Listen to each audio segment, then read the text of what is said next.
ఓం నమో భగవతే రుద్రాయ. డిసెంబర్ 30, 2025 మనకి ముక్కోటి ఏకాదశి ఉన్నది.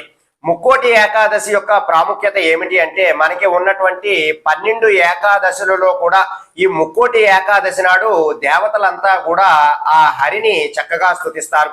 అయితే ప్రాతకాలంలోనే స్తుతించడం ద్వారా మనకి బ్రహ్మ ముహూర్తంలోనే స్వామి వారిని దర్శించుకోవడం, ఉత్తరముఖ ద్వార దర్శనం అనేటటువంటిది చేసుకోవడం కూడా ఆ ముక్కోటి దేవతలంతా కూడా మనతో పాటు వస్తారు. కాబట్టి ఆ ముక్కోటి ఏకాదశికి అంతటి ప్రాశస్త్యం అనేటటువంటిది ఉన్నది. ఈ ముక్కోటి ఏకాదశి నాడు ప్రతి ఒక్కరూ కూడా ఉపవాసం ఉండడానికి ప్రయత్నం చేయండి. ఈ ముక్కోటి ఏకాదశి నాడు మురా అనేటటువంటి రాక్షసుడు మనం తీసుకునేటటువంటి ఆ బియ్యములో దాగి ఉంటాడు. కాబట్టి బియ్యానికి సంబంధించినటువంటి ఏ పదార్థాలు కూడా ఈ ఏకాదశి నాడు తీసుకోకూడదు.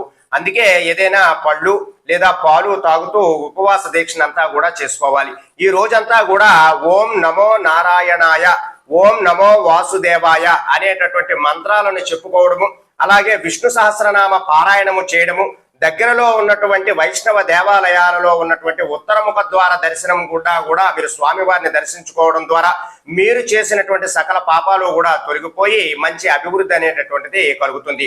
కాబట్టి మీరంతా కూడా ముక్కోటి ఏకాదశి నాడు ఈ యొక్క మంత్రాలను జపిస్తూ ఆ స్వామివారిని దర్శించుకుని ఉపవాస దీక్ష అనేటటువంటిది చేసి చక్కగా ద్వాదశి రోజు బ్రాహ్మణుడికి స్వయం పాక దానం కూడా ఇచ్చుకుని ఉపవాస దీక్షను విరమించి ఆ విష్ణుమూర్తి యొక్క అనుగ్రహం పొందడానికి ప్రయత్నం చేయండి. సర్వే జనా సుఖినో భవంతు. శుభం.